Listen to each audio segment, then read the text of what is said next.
La présentation aujourd'hui porte le titre L'après-COVID. J'étais peut-être optimiste quand j'ai écrit le titre de la présentation, quand je l'ai créé au mois d'août. Donc, on est encore le- encore en plein cœur jusqu'à un certain point, mais de la crise de la pandémie de la COVID-19, mais on espère qu'on se dirige vers l'après prochainement. Mais aujourd'hui, on vise à avoir une réflexion dans cette présentation-là sur comment nos environnements de travail peuvent répondre davantage à nos besoins, particulièrement certains environnements de travail qui risquent de prendre davantage de place là, dans les prochaines années suite à la pandémie de la COVID-19.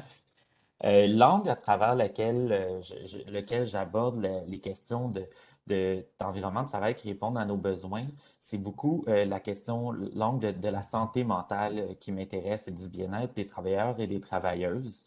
D'ailleurs, c'est tout un champ là, qui intéresse plusieurs personnes en relations industrielles. Ça ne sera pas une surprise pour j'imagine, personne d'entre vous là, de dire que la santé mentale des Canadiens et des Canadiennes a été, je pense, à l'avant-plan dans les médias, davantage dans les 2 dernières années que précédemment. Donc, il semble que la crise de la COVID a mis en lumière certaines difficultés de santé psychologique, particulièrement chez les travailleurs. Et la crise a exacerbé, aggravé certaines difficultés en raison là, de transformations dans l'environnement de travail dû à la pandémie. Seulement ici, récemment, ce sont des titres de nouvelles récentes là, qui datent du mois d'août et septembre, si je me rappelle bien, dans lequel on montre vraiment que l'épuisement au travail guette plusieurs personnes dans plusieurs secteurs d'emploi. Euh, il y a plusieurs organismes en santé mentale, qui ont mentionné rapporter des hausses dans les demandes de soutien, etc. Il y avait à un certain moment un peu d'optimisme au courant de l'été quant au retour à la normale, mais il semble qu'il y a eu plus tard dans l'été un peu plus de pessimisme là, avec la quatrième vague qui nous a frappés. Donc, vous voyez que la santé mentale puis les questions de bien-être en temps de pandémie occupent les décideurs, les médias et les employeurs qui voient là, qui commencent à être davantage sensibilisés à l'importance d'agir pour soutenir la santé de leurs employés. Aujourd'hui, on va aborder ce sujet-là plus en détail en regardant d'abord quelques définitions de la santé mentale, ensuite parler de quelques résultats de recherche sur le lien entre la pandémie de la COVID-19 et la santé mentale, donc quels sont les impacts qui ont été observés jusqu'à maintenant. Et ensuite, on va parler d'un premier environnement de travail qui est devenu plus saillant durant la pandémie et qui risque de continuer à être saillant, c'est le télétravail et en quoi c'est lié à certains indicateurs de santé mentale, de bien-être. Pour ensuite parler de l'aspect social de l'environnement de travail et comment développer donc des espaces, des environnements sociaux par le biais des pratiques de gestion, mais qui sont favorables, notamment dans le contexte du télétravail. Et ensuite, je vous amène faire un tour d'horizon de travaux en psychologie de l'environnement et des domaines connexes sur lesquels dans lesquels ces travaux-là, on s'attarde aux façons d'aménager les espaces de travail pour favoriser la santé mentale des travailleurs et leur bien-être. Puis enfin, je tiens en fermeture, là, puis davantage vers la fin de la présentation, à vous parler de l'autogestion. Donc, au-delà des environnements de travail qui sont importants pour favoriser la santé mentale des travailleurs et des travailleuses, chacune d'entre nous avons du pouvoir qu'on peut prendre pour améliorer nos environnements, améliorer notre santé mentale, puis il ne faut pas négliger ce pouvoir-là. Donc, allons-y. Pour commencer, c'est important, je pense, de remettre les choses, de mettre les choses au clair sur la façon dont, comme moi, je définis la santé mentale dans mes travaux. Puis c'est en lien aussi avec ce que l'OMS, l'Organisation mondiale de la santé, proposait déjà en 1946, que la santé mentale, c'est un état de bien-être physique, mental, la santé en général, pardon. C'est un état de bien-être physique, mental et social complet. C'est pas seulement une absence de maladie ou d'infirmité. De la même manière, moi, je m'intéresse donc à la santé mentale comme étant plus que l'absence de difficultés de santé mentale. En fait, c'est une vision qui est partagée de façon plus récente par des chercheurs en psychologie, entre autres la psychologie positive, selon laquelle la santé mentale inclut, oui, l'absence des difficultés de santé mentale comme la dépression, l'anxiété, l'épuisement professionnel, la détresse, l'abus de substances, etc. Mais ça inclut, en plus de ça, la santé mentale inclut la santé mentale positive. Donc, c'est des sentiments positifs de bien-être, de satisfaction à l'égard de la vie, de son travail, euh, des sentiments des sentiments que la vie a un sens, que notre travail a un sens, qu'on peut se développer comme personne. Je vois juste que dans le chat, il y a quelqu'un qui écrit qu'elle n'entend plus rien. Je sais être certain que vous m'entendez, les autres. C'est quand même... Je t'entends très bien, Simon. Je vais répondre à la dame. Ah, merci beaucoup. OK. Ben merci beaucoup. Donc, c'est ça. La santé mentale, c'est oui, l'absence de difficultés de santé mentale, de difficultés comme la dépression, l'anxiété, mais c'est aussi donc avoir des sentiments positifs, des aspects positifs qui font que la vie vaut la peine d'être vécue. Longtemps, dans les travaux scientifiques, on a considéré que ne pas être malade, ben, c'était ça la santé mentale. Ne pas avoir de problème, c'était ça la santé mentale.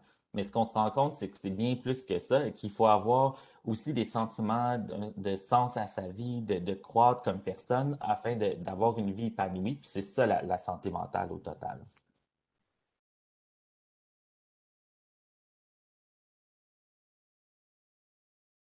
La COVID-19 a été une crise sans précédent qui a eu des impacts multiples dans la société à différents niveaux. Ces impacts dans la société ont eu aussi des associations, des effets sur les difficultés de santé mentale et la santé mentale positive.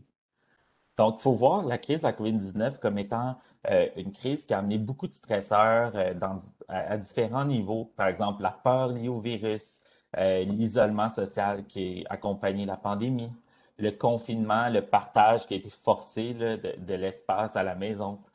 Plusieurs personnes ont changé leur statut d'emploi, ont eu des finances réduites.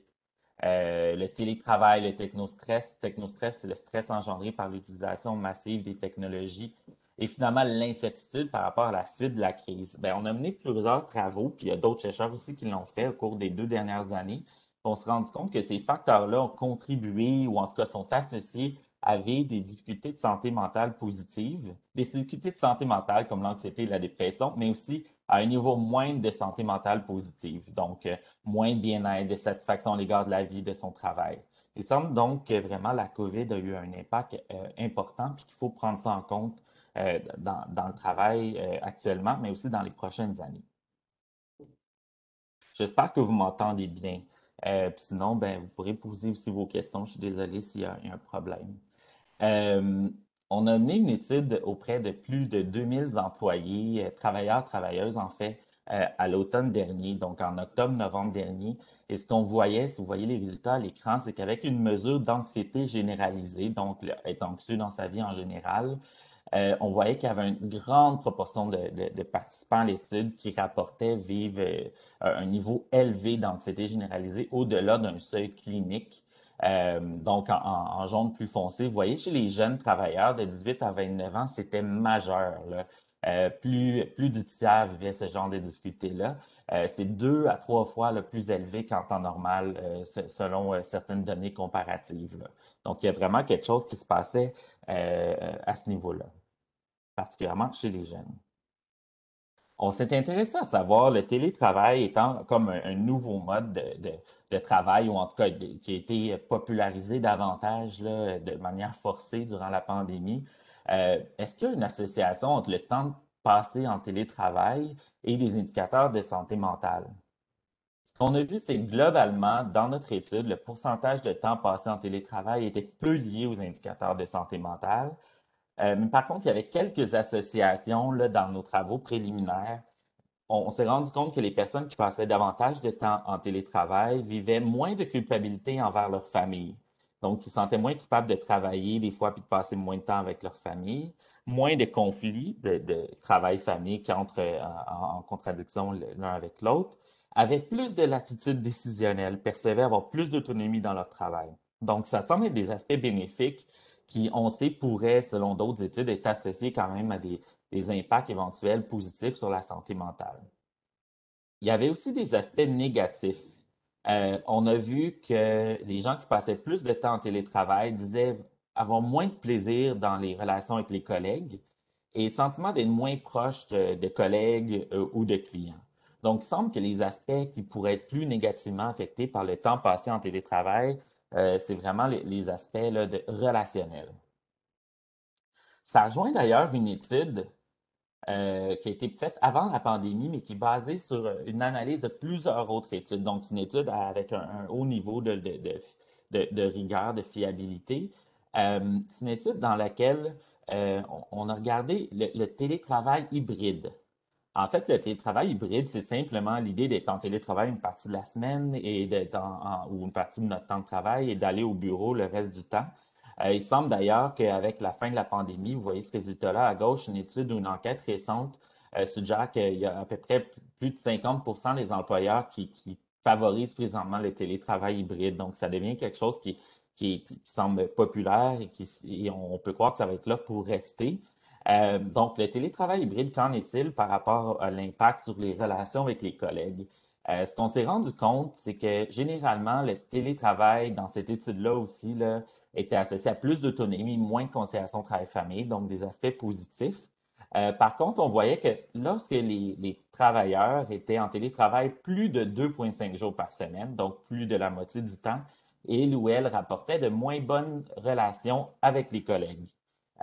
Donc, il semble y avoir vraiment, là, avec le télétravail hybride, peut-être qu'on arrive à aller chercher un bon équilibre jusqu'à un certain point si la personne ne passe pas trop de son temps en télétravail. Possiblement qu'être en télétravail hybride là, à moins de 2,5 jours semaine pourrait permettre de maintenir des relations positives avec les collègues, puis en même temps d'aller chercher des aspects positifs du télétravail comme plus d'autonomie, moins de conflits travail-famille. Il semble donc que c'est un mode intéressant à considérer. Bien sûr, ça va prendre d'autres études pour confirmer tous ces résultats-là, mais ça semble prometteur de parler de favoriser là, ce mode-là de travail. Et bien sûr, il y a d'autres questions économiques qu'il faut à considérer, mais d'un point de vue facteur qui peut influencer la santé mentale, ça semble prometteur. Globalement, une autre façon de voir ces résultats-là, c'est aussi de s'intéresser aux besoins psychosociaux des gens.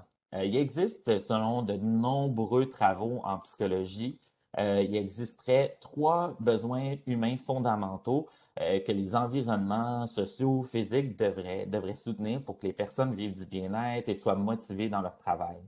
Le besoin d'autonomie, être capable de prendre ses propres décisions, etc. Le besoin de compétences et le besoin d'appartenance ou de relation. Ce qu'on se rend compte, c'est que le télétravail, globalement, semble associé à plus d'autonomie.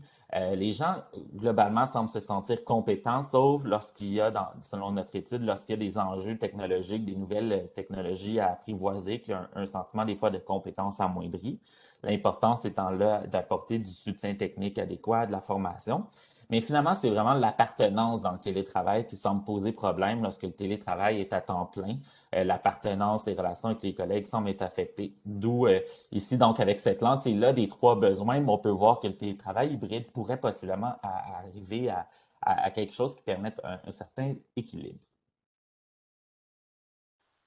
On a vu dans l'étude qu'on a faite, euh, si je reviens un peu sur le besoin de relation, le besoin d'appartenance, on a vu dans l'étude qu'on a faite encore en octobre-novembre dernier, de 2020, que plus le soutien des collègues et des superviseurs, superviseuses était élevé, fréquent, moins les participants rapportaient des symptômes d'anxiété et de dépression.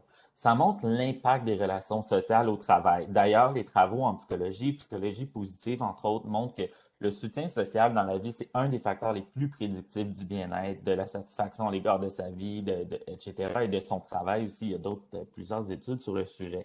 Donc, ça montre l'importance de créer des milieux de travail qui sont soutenants. Et c'est pas parce que c'est en télétravail que les milieux de travail ne peuvent pas être soutenants. D'ailleurs, il existe, selon certains travaux aussi, des études qui ont montré certaines pratiques de gestion qui semblent favorables à la santé mentale en télétravail. Donc, comment soutenir ici, là, ça vient dire comment soutenir en télétravail, là, comment offrir du soutien social. L'idée, premièrement, c'est que les gestionnaires agissent comme modèle, un peu comme dans la vie de tous les jours en présentiel, mais en télétravail, les gestionnaires, on s'attend à ce qu'ils prêchent par l'exemple. Donc, que les gestionnaires montrent l'importance de prendre des arrêts, des fois des temps d'arrêt, montrent l'importance de se déconnecter le soir, etc., si c'est possible de le faire. On met aussi l'accent dans ces bonnes pratiques-là sur les communications régulières.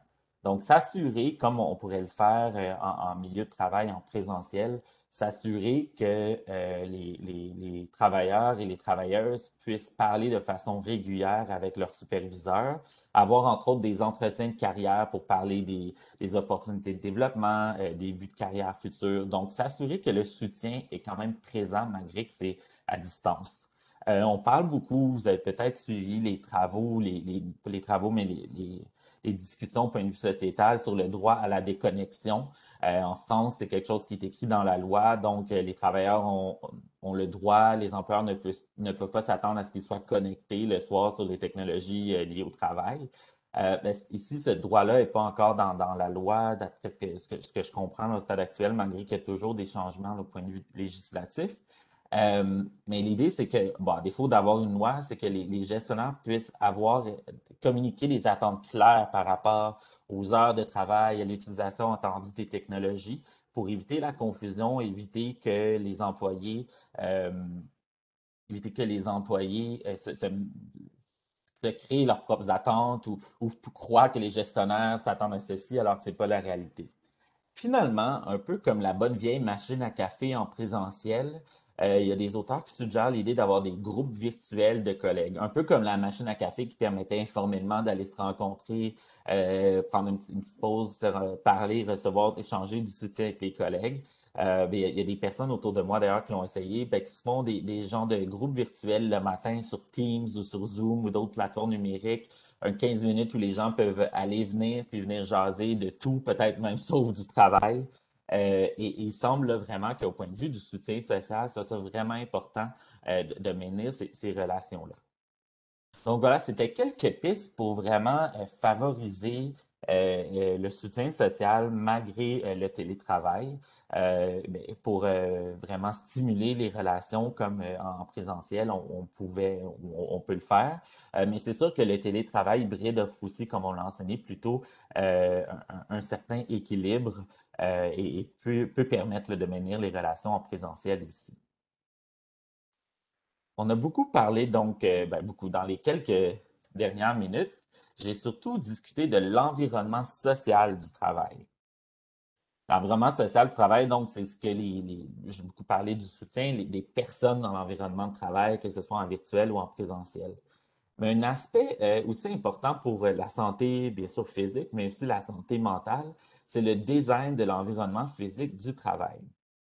Dans les travaux sur la santé mentale et en psychologie, l'environnement physique est souvent oublié, trop souvent oublié.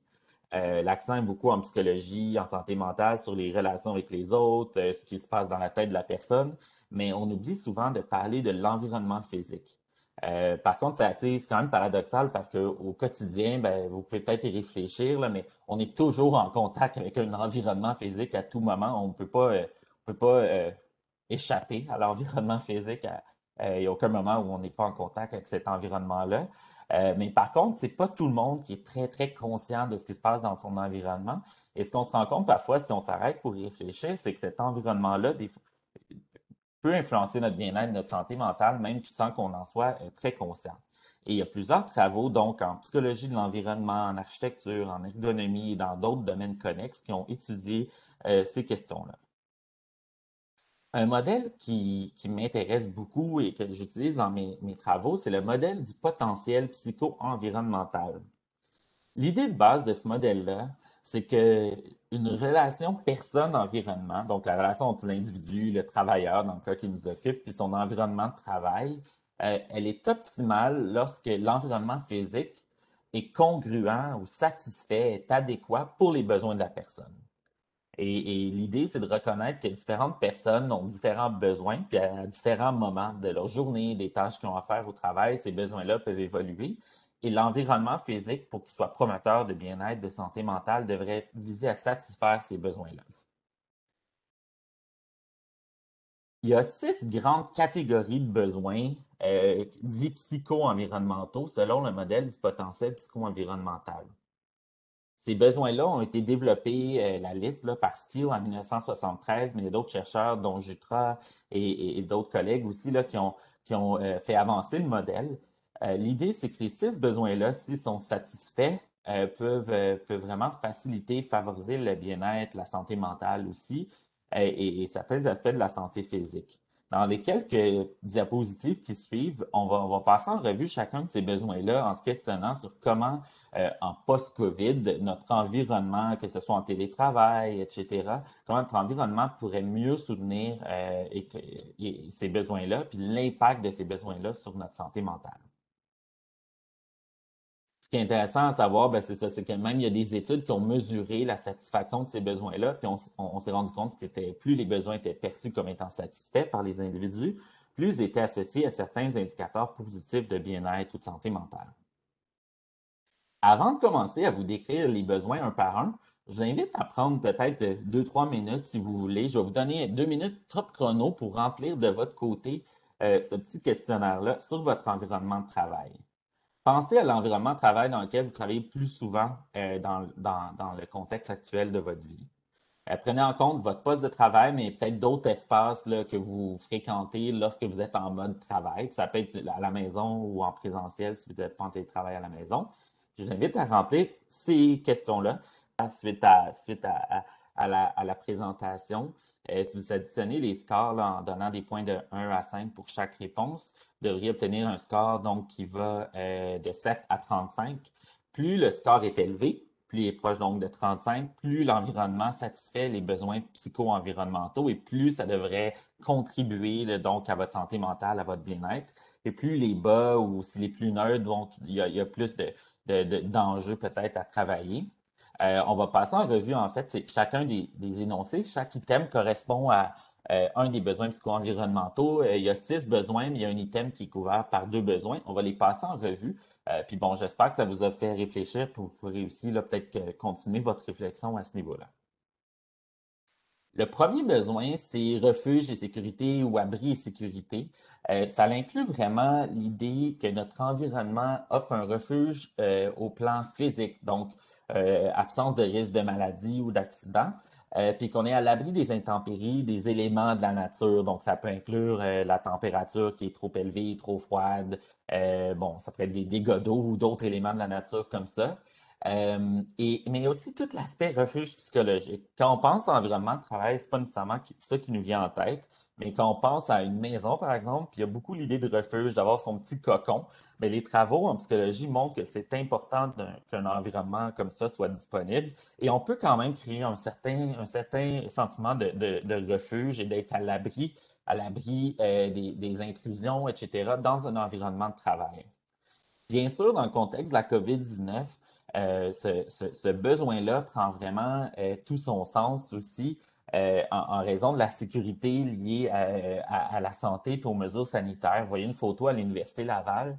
Ben, le fait qu'il y a eu des bornes comme ça qui ont été ajoutées dans les entrées avec des indications, la possibilité de remplir sa bouteille de purée avec les masques, ben, c'est quelque chose dans l'environnement physique qui peut amener un grand sentiment de sécurité aux personnes lorsqu'elles vont travailler ou aux étudiants lorsqu'ils vont à l'université. Un autre aspect différent, c'est vraiment aussi la luminosité, la température et tout. Ça peut rentrer aussi là-dedans, la protection, donc pour les éléments de la nature. On a fait une étude dans une municipalité canadienne où il y avait un bureau ouvert, justement, ce qui s'en vient très à la mode, les bureaux ouverts. Et ce qu'on se rendait compte, c'est qu'il y avait beaucoup de fenêtres. On les voit pas sur l'image, mais les fenêtres étaient tellement grandes que ça faisait des gros reflets dans les écrans d'ordinateur des employés. Donc, les employés avaient pris un peu de pouvoir sur la question, les gestionnaires, en achetant ces protecteurs-là, ces feuilles-là, là, achetées dans un magasin de grande surface pour essayer d'enlever cette luminosité-là désagréable. Et la luminosité était si forte que certaines personnes disaient devoir utiliser, par exemple, des lunettes soleil là, lorsqu'ils travaillaient, etc., pour essayer de réduire les maux de tête qui étaient occasionnés, les douleurs aux yeux parfois, là, ben, jusqu'à un certain point, là, qui peut être occasionné. Donc, la sécurité, c'est vraiment aussi tous ces aspects-là. Quand télétravail, on n'y pense pas tant que ça, mais vous me voyez pas, peut-être pas, mais j'ai très chaud présentement. Une grande fenêtre devant moi avec toute la lumière du matin. Donc, bon, on pense pas à ça qu'on dit sécurité, mais ça fait partie de ça, là, l'idée qu'on on n'a pas nécessairement un grand contrôle sur certains des éléments de la nature dans notre environnement de travail. Donc, l'idée, ça serait d'apprendre à mieux gérer ça. Donc, on peut pas nécessairement refaire le système de climatisation, mais est-ce qu'il y a des choses qui peuvent être faites? Par exemple, moi, je pourrais déjà, là, pas en présentation, mais en temps normal, aller ouvrir la porte derrière moi pour prendre action sur faire plus d'aération. La régulation des contacts sociaux, c'est la possibilité dans l'espace d'avoir des interactions sociales, mais aussi des moments d'intimité ou pour se concentrer selon les besoins qui changent au fil du jour et au fil du temps, mais aussi pour différentes personnes, les besoins ne sont pas les mêmes. On a vu dans notre même étude qu'on a fait dans une municipalité canadienne qu'un aspect qui était très apprécié et jugé favorable au bien-être, c'est le fait qu'il y avait ce grand espace-là pour socialiser, qui était la cafétéria, pour avoir des interactions sociales. Mais il y avait aussi des petits espaces comme celui d'en bas pour aller faire des appels ou se concentrer, etc. Donc, ça montre l'idée de flexibilité qui semble importante pour permettre une régulation des contacts sociaux. Euh, on- je l'ai un peu mentionné plus tôt, mais le télétravail hybride semble être de plus en plus populaire dans le monde de COVID ou post-COVID. Télétravail hybride vient aussi avec l'idée possiblement que les gens vont ne pas avoir nécessairement tous un bureau assigné, vont peut-être travailler dans des espaces collaboratifs avec des bureaux ouverts. Ça permet de sauver des sous, ça peut être aussi plus écologique parce que l'empreinte écologique, l'espace nécessaire est plus faible. Donc, il y a vraiment, excusez-moi l'anglicisme, un buzz autour des espaces de travail ouverts depuis plusieurs années.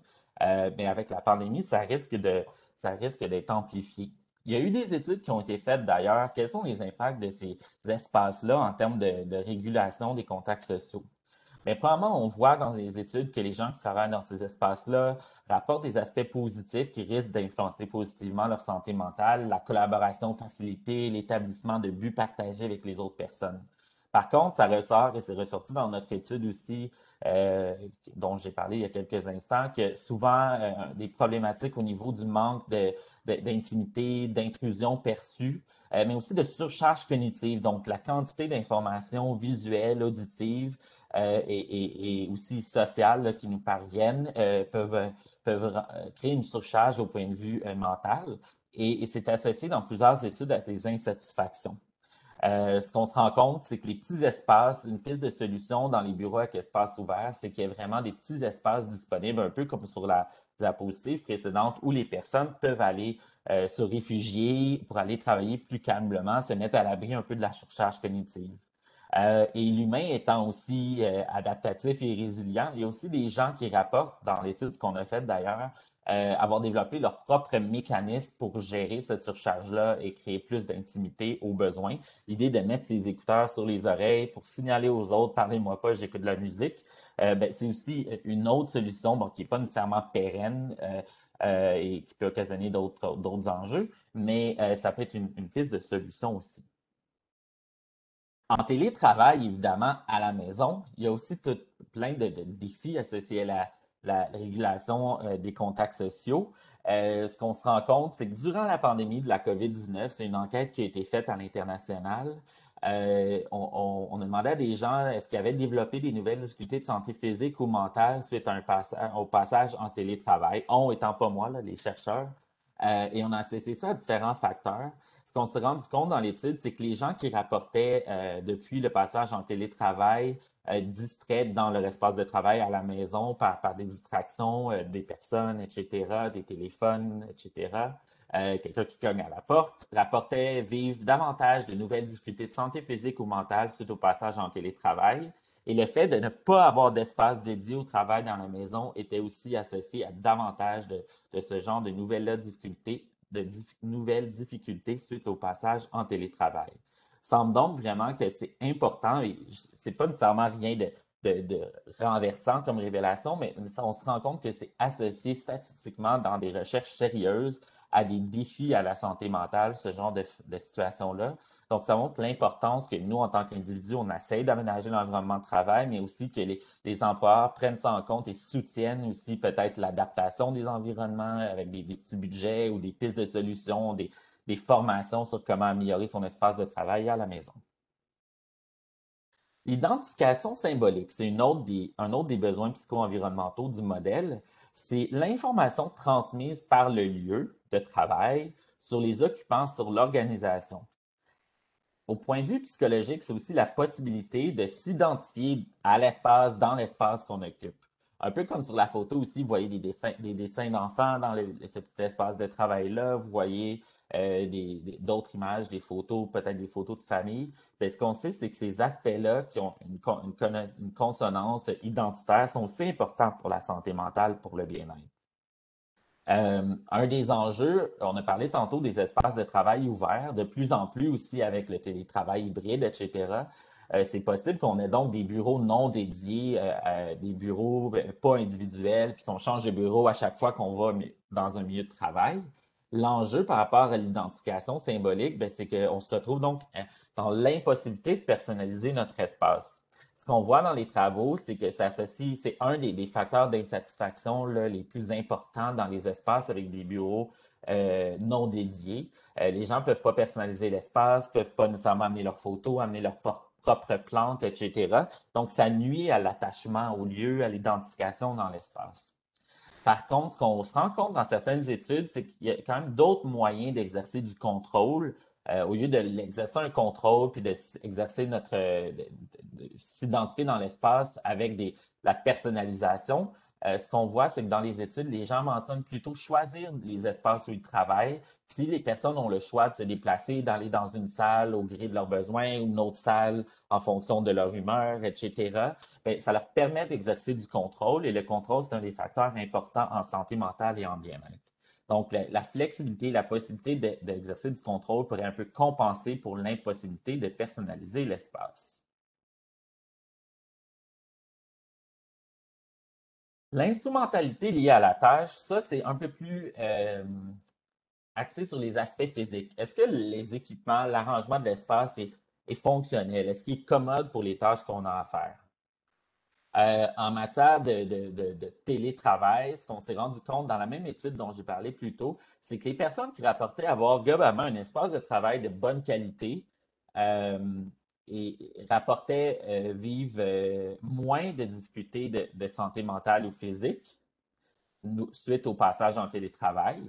Par contre, les personnes qui ont un manque de connaissances sur la façon d'ajuster leur station de travail pour qu'elle soit la plus optimale au plan ergonomique, pour qu'elle permette facilement de faire leurs tâches, étaient plus susceptibles de rapporter de nouvelles difficultés de santé physique ou mentale suite au passage en télétravail.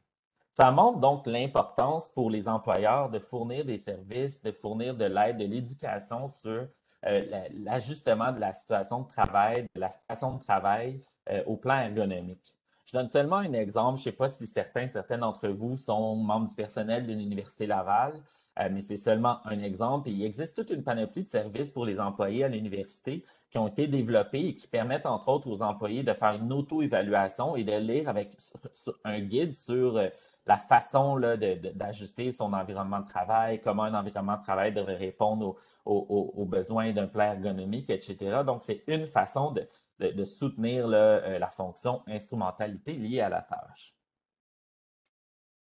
Autre besoin psycho-environnemental, c'est le plaisir dans l'environnement physique. C'est probablement mon besoin préféré, que j'aime le plus aborder dans les présentations.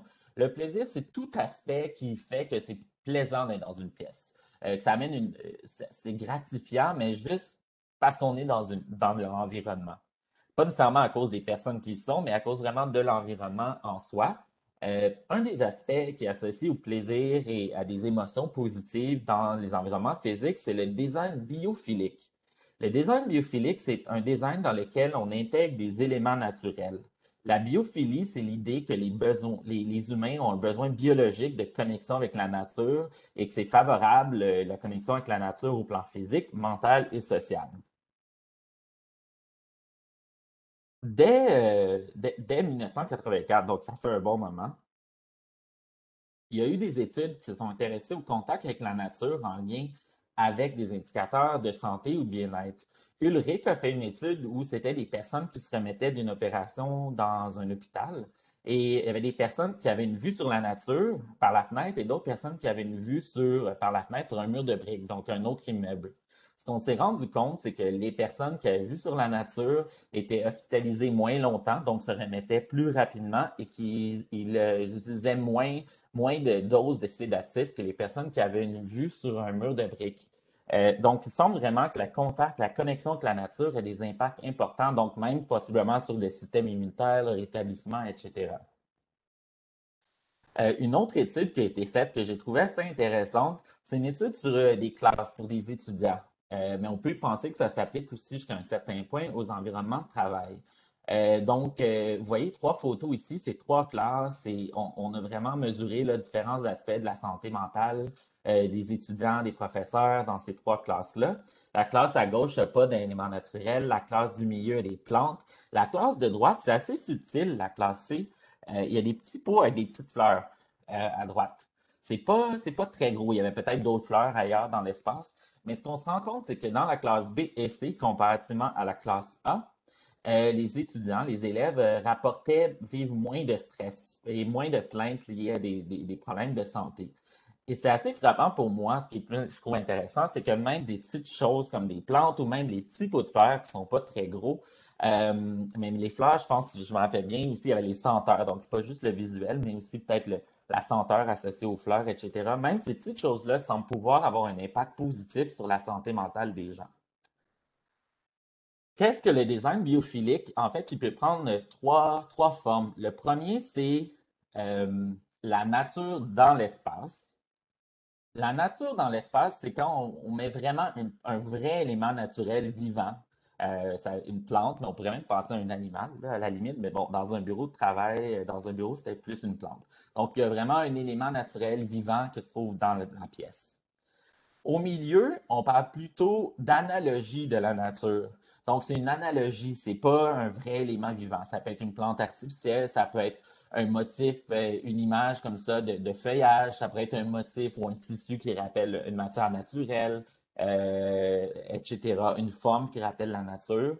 C'est ce qu'on se rend compte, les études le montrent, c'est que même si c'est des simulations jusqu'à un certain point de la nature, c'est pas de la nature vivante, c'est associé à des impacts positifs ou des aspects positifs du bien-être et de la santé mentale des travailleurs et des humains en général. Le troisième aspect, c'est un peu plus complexe, c'est c'est plutôt le concept de la nature de l'espace. Au lieu de la nature dans l'espace, c'est la nature de l'espace. C'est vraiment des configurations spatiales qui rappellent des éléments de la nature. Entre autres, ici, vous voyez à droite, c'est dans un bureau, peut rappeler un genre de petit cocon, une genre de grotte où on peut se réfugier. Ces éléments-là qui rappellent des configurations spatiales de la nature aussi, seraient associés à des impacts positifs sur la santé mentale et le bien-être. Évidemment, donc, il y a plein de moyens d'amener des éléments naturels dans son environnement de travail. C'est à vous de laisser aller votre créativité, mais il y a mille et une façons de le faire. Même chose aussi, la lumière naturelle aussi. Il y a beaucoup de travaux qui montrent que la lumière naturelle peut aussi jouer un rôle important. Mais ça n'a pas obligé, c'est pas obligé d'être des grosses choses aussi. Puis c'est ça que je trouve particulièrement intéressant. Dans le contexte de la COVID-19, une autre étude à l'international a montré que plus les plantes d'intérieur, plus il y avait de plantes d'intérieur à la maison, plus les gens rapportaient vivre d'émotions positives fréquentes, plus il y avait de lumière naturelle à l'intérieur, c'était la même chose ici, plus d'émotions positives fréquentes. La présence plus abondante de verdure dans le quartier ou visible même par la fenêtre, par un patio ou sur un balcon dans le contexte de la COVID où on était confiné, c'était associé à vivre moins de symptômes d'anxiété et de dépression. Donc, c'est pas une étude expérimentale, là, c'est une enquête où on observe ces relations-là, mais ça suggère quand même que c'est protecteur même dans des contextes stressants comme le confinement de la COVID-19. Finalement, la croissance, qui est le dernier besoin psycho-environnemental, c'est l'idée qu'il y a des stimuli dans l'environnement qui permettent aux utilisateurs d'apprendre des choses, de développer de nouvelles compétences. C'est l'idée que l'environnement soutient la motivation, la créativité. Encore là, les espaces de travail ouverts, non assignés, qui risquent d'être très à la mode suite à la pandémie, très populaires. On a associé ça dans plusieurs travaux par le passé à certains aspects positifs au plan de la créativité. l'idée qu'on peut interagir avec les autres, avec les collègues. Et c'est démontré, en fait, dans d'autres études, que les interactions avec les collègues mènent à davantage de solutions créatives. Donc, et c'est pour ça qu'il y a un grand potentiel, les espaces de travail ouverts, à soutenir la créativité en permettant davantage d'interactions, de communication. À l'inverse, par contre, il y a des études qui suggèrent que les gens les plus créatifs, ils font de la créativité aussi, ils sont en pouvant se concentrer, en pouvant se retirer, être à l'abri dans leur propre petit cocon. Donc, on se rend compte aussi que les espaces de travail ouverts peuvent nuire à cet aspect-là de la créativité, en amenant des distractions, des interruptions, des difficultés à même trouver les collègues pour interagir si on veut absolument avoir un brainstorming ou un remue-ménage avec quelqu'un, mais qu'on ne veut pas le trouver parce qu'il y a un bureau non assigné puis qui varie à chaque jour, ben, ça peut amener des frustrations. Encore là, l'idée qui ressort des travaux sur le lien entre créativité puis l'espace de travail ouvert avec des bureaux non assignés, c'est l'idée de flexibilité, d'offrir aux gens la possibilité d'avoir, oui, des interactions, mais qu'il y a aussi d'autres locaux plus petits où les personnes peuvent se retirer, avoir une certaine intimité pour se concentrer, ce qui peut être aussi dans d'autres contextes favorables à la créativité. On a beaucoup parlé, donc, dans les dernières minutes, dans la présentation, j'ai beaucoup parlé de l'environnement de travail. Par contre, il faut aussi se rendre compte que, il faut aussi se rendre compte que c'est pas tout l'environnement. Il y a aussi le pouvoir d'agir des personnes qui entrent en ligne de compte. Oui, les employeurs peuvent nous aider à développer de meilleurs environnements qui soutiennent la santé mentale, mais l'autogestion, c'est aussi de notre santé mentale, de notre espace, c'est aussi important. Si je vous demande après une journée de travail, qu'est-ce que vous faites qui vous fait du bien? Mais qu'est-ce que vous faites qui vous fait du bien? C'est peut-être prendre un verre de vin, prendre un bain, vous mettre en linge mou, en guillemets, si je peux me permettre de dire ça, en linge relax. C'est peut-être écouter la télé, jardiner. Mais toutes ces choses-là, c'est des choses qu'on fait au quotidien qui nous aident à aller mieux. Puis on peut faire aussi ces choses-là au travail. Donc, c'est ça l'autogestion. C'est les actions que les personnes mettent en place au quotidien pour gérer peut-être des symptômes de détresse, d'anxiété, de dépression ou juste des symptômes de tension, prévenir les rechutes de ces symptômes-là ou optimiser leur bien-être. On a fait des études auprès de 50 participants qui vivaient des difficultés de santé mentale, mais ça s'applique aussi jusqu'à un certain point auprès de monsieur, madame, tout le monde en prévention, en promotion d'une santé mentale positive. Et on se rend compte qu'il existe une panoplie de stratégies qu'on peut mettre en place au quotidien pour aller mieux. Ces stratégies-là couvrent différentes dimensions. Je vais passer les dimensions rapidement. Et si vous avez des questions, vous pourrez me les poser. Je vois le temps qui file. Je vais être certain qu'on a au moins 7 minutes pour des questions. Première dimension, justement, c'est d'améliorer son espace de travail. Ça, c'est mon espace avant, à gauche, et mon espace après, où j'ai ajouté plein de plantes. Ben, c'est fonctionnel. L'idée, c'est une stratégie pour améliorer mon espace qui convienne à mes besoins. Et ça, une dimension plus clinique. Une dimension clinique, ça, c'est vraiment l'idée de demander de l'aide. Il ne faut pas hésiter à chercher du soutien pour nos problèmes, nos difficultés de santé mentale. On sait que c'est difficile pour les jeunes adultes particulièrement de le faire. Il y a du stigma, euh, la difficulté à exprimer ses préoccupations, les gens veulent être autonomes, il y a des barrières à recevoir du soutien. Mais demander de l'aide, c'est une stratégie qui, au plan clinique, peut nous aider.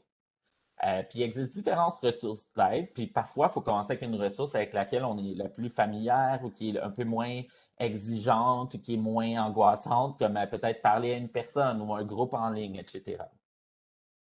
Autre type de stratégie, c'est une stratégie qu'on dit existentielle. C'est se centrer sur le moment présent, reconnaître ses forces, des faiblesses. Pour ceux que ça intéresse, il y a toute la méditation pleine conscience, qui est une approche pertinente à ce niveau-là, qui permet de réguler notre attention, tenter d'observer ce qui se passe dans notre tête, dans notre corps, dans notre environnement avec douceur et curiosité. Puis il existe des programmes d'entraînement à la pleine conscience ou des applications en ligne que vous pouvez utiliser et qui ont montré des effets positifs en milieu de travail sur l'anxiété, le stress, la détresse, mais aussi un bien-être accru et un sommeil amélioré. Les stratégies au plan physique, faire de l'exercice, ça a été clairement démontré comme bénéfique contre l'émergence de la dépression. Ce qu'on sait par contre, c'est qu'en télétravail, les gens sont plus sédentaires, font moins d'activité physique, ça a été montré. Donc, il faut penser à réduire nos comportements sédentaires, entre autres à l'heure de la COVID, du télétravail. Il existe différents trucs.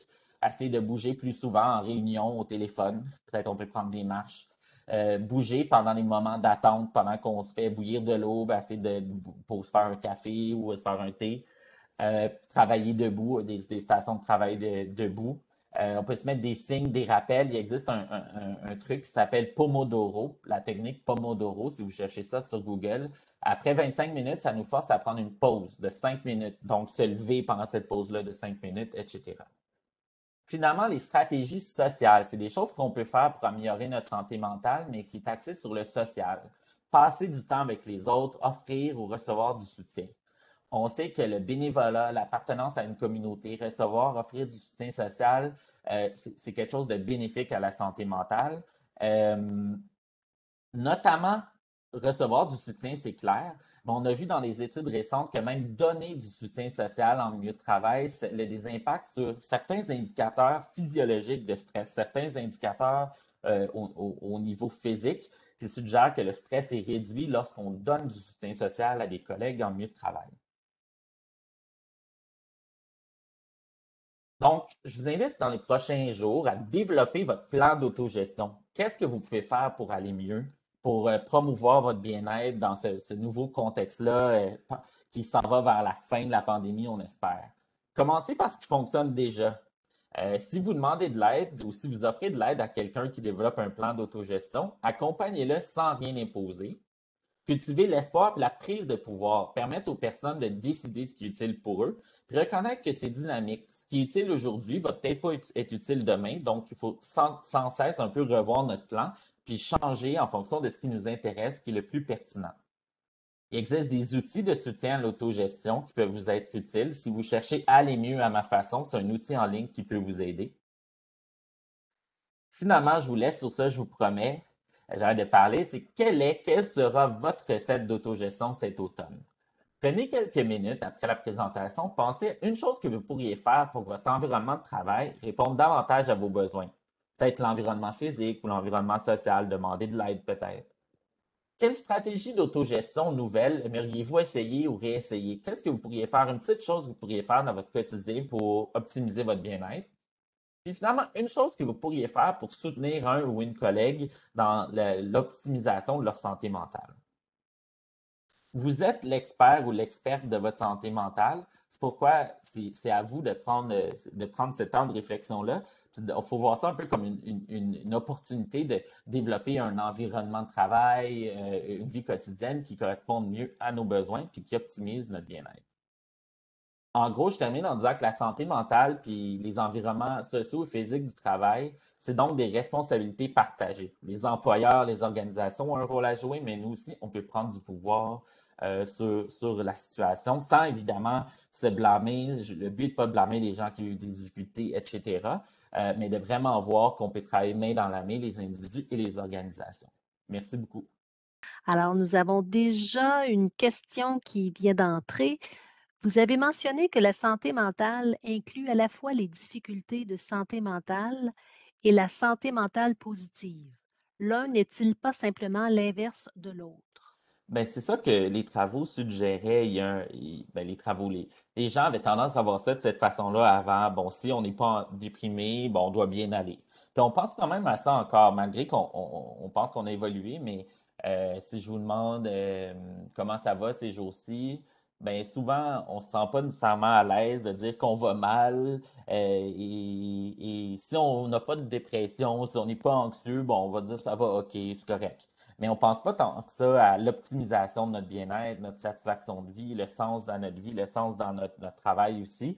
Et ces aspects-là sont vraiment importants ça a été associé dans plusieurs études, là, c'est très protecteur pour le futur. Donc, si on a une plus grande satisfaction de vie aujourd'hui, ça va protéger contre des problèmes de santé mentale plus tard. Donc, c'est vraiment deux aspects reliés, mais quand même distincts et qu'on a avantage à distinguer.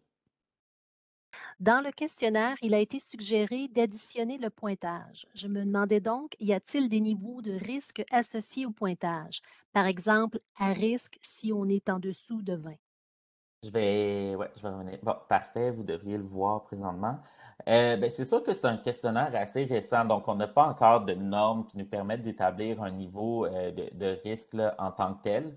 C'est sûr que si vous avez moins de 21, justement, vous aviez dit 20, ben vous vous trouvez là, c'est comme une moyenne de vos réponses qui est comme 21, c'est un score moyen en général à vos réponses. Donc c'est quand même pas mal bas, là, honnêtement. Si vous êtes en bas de 21. D'autant plus qu'on sait que les gens en général sur ces échelles-là, les personnes tendent à donner des réponses relativement élevées. C'est sûr que donc ça peut être un signal d'alerte. Je ne vous dirais pas de vous inquiéter outre mesure, mais peut-être réfléchir à ce que des choses qui peuvent être améliorées. Puis c'est sûr que différentes personnes accordent différente importance à ces différents items-là. Donc, par exemple, peut-être que pour vous, avoir un environnement stimulant, c'est peut-être moins important que pour une autre personne aussi. Donc, il faudrait peut-être aussi penser un peu à pondérer, pas nécessairement statistiquement, mais dans votre façon d'analyser ça, vous demandez est-ce que l'élément en question est important pour moi ou pas, les éléments qui ont des scores plus bas, par exemple. Puis s'il y a un élément qui me semble important pour vous, puis que le score est bas, ben, il y a peut-être matière à creuser ça, puis voir qu'est-ce qui peut être fait pour améliorer cet élément-là.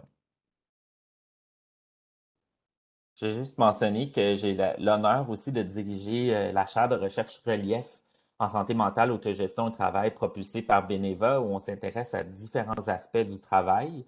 Je vous invite là, éventuellement à avoir un site web dans les prochains mois et on va disséminer les résultats de nos travaux. Puis je sais à vous remercier de votre écoute aujourd'hui et aussi vous inviter à consulter le site web de notre département des relations industrielles pour avoir plus d'informations sur nos programmes, nos recherches, etc. Merci beaucoup. Peut-être une précision, quel genre de recherche allez-vous faire? En fait, on fait différentes recherches, des recherches sur certains facteurs. Quels sont les facteurs à améliorer pour optimiser la santé mentale, le bien-être, mais aussi des recherches beaucoup plus appliquées sur quelles technologies, est-ce qu'il y a des outils technologiques qu'on peut développer pour favoriser l'autogestion, faciliter l'autogestion dans le milieu de travail, ou d'autres formes d'intervention. Est-ce qu'il y a des groupes d'intervention Relief, qui est un partenaire, qui est un organisme à but non lucratif, développe des outils et nous, on travaille avec eux aussi pour évaluer, voir l'impact de ces outils-là, comment les optimiser, etc.